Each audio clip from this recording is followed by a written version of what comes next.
4029 News on the Record. Lawmakers heading to Little Rock in just a few hours. We're here getting you ready for the 2022 legislative session. The 93rd General Assembly's fiscal session begins tomorrow, February 14th. All of our lawmakers are headed back to the Capitol for a few weeks as they plan out Arkansas's budget. This is 4029 News on the Record, and welcome to 4029 News on the Record, and thanks for joining us for our weekly program. I'm Yuna Lee. The 2022 fiscal session begins on Valentine's Day, and Governor Asa Hutchinson has proposed a $6 billion budget for the upcoming year.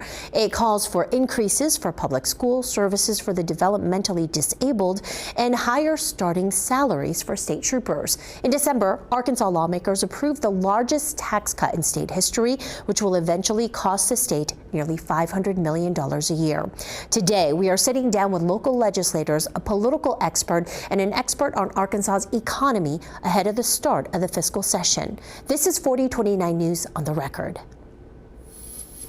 Our first interview today for 4029 News on the Record is Senator Matthew Pitch. He's a Republican from District 8 that covers a part of Sebastian County, including parts of Greenwood and Fort Smith. Senator Pitch is also the Senate Majority Whip. Senator, thank you so much for taking your time out of your busy schedule as you're getting ready for the fiscal session to begin. So we want to thank you for visiting with us today. And the first question is... Oh, go ahead. And the first question is, what should we be looking for during the first week of the 2022 legislative fiscal session? Well, I think the fiscal session this year, this will be my 8th year, and 4 in the House and 4 in the Senate. This year's fiscal session is really the first time we have surplus rolling through the system. And so how we deal with that surplus, how we deal with state agency budgets, will probably be what most people will find interesting about the first week or so.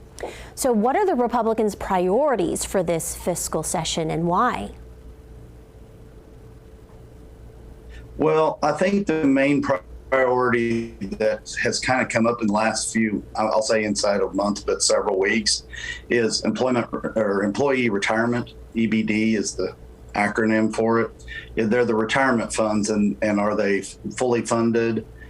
We have state employees, we have teachers, retirement funds, and we have noticed that there's some issues with those. I think you'll see a big focus on that in the fiscal session as well. Okay, now is abortion a topic when it comes to the fiscal session? As far as you know, is there an effort by the Republicans to take money from abortion service providers? Well, that's an interesting tie.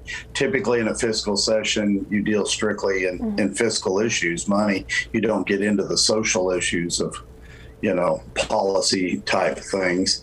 By Constitution, the fiscal session is supposed to be an analysis of where we are financially as a state, with adjustments to fix, to increase, to cut, depending on where the stats and the data take us.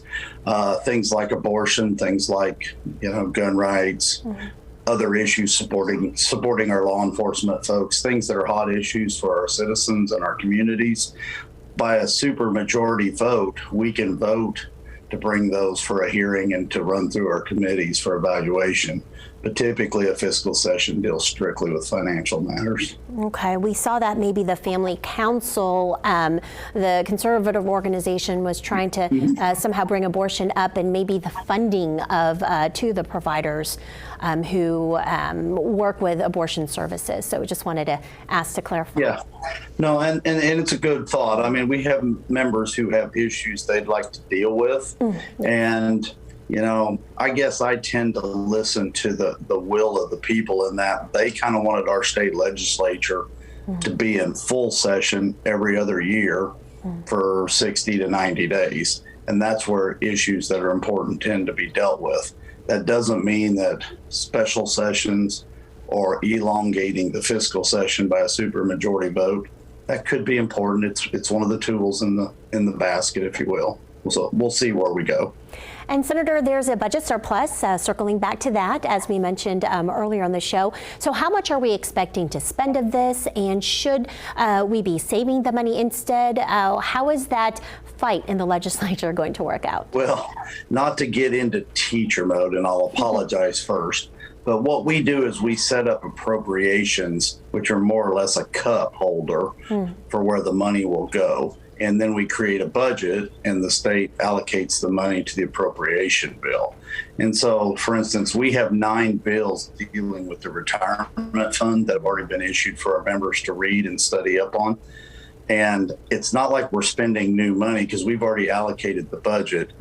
If we do something like that and spend more money, for instance, the retirement funds, the EBD for employees, if we do something there to fix a problem, then that will take a major vote. Much like always, well, like always, we need to be 3/4 vote in any financial matter. Okay. All right, Senator Pitch, thank you so much for joining us from the Republican Party. We look forward to hearing everything that comes out of Little Rock in the weeks ahead. Thank you again. All right. Well, thank you. I'm excited. We'll be down there Monday morning bright and early to see if we get to work. So absolutely. Thank you, Senator. And still to come, hear what Democrats have planned and experts weigh in too on what to expect this legislative session.